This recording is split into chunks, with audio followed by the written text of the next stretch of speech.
Hello everyone and welcome back to another EasyWay video where I'm going to teach you how to enable 144 or 240 Hz on your monitor. So this is very useful, so you have to have a monitor that supports that Hz. So you have to right click on your desktop and go to display settings.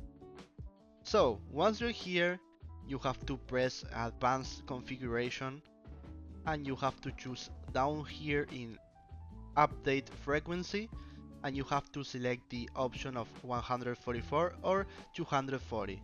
So in my case I don't have a screen with those hertz, but if you have you will be able to change it.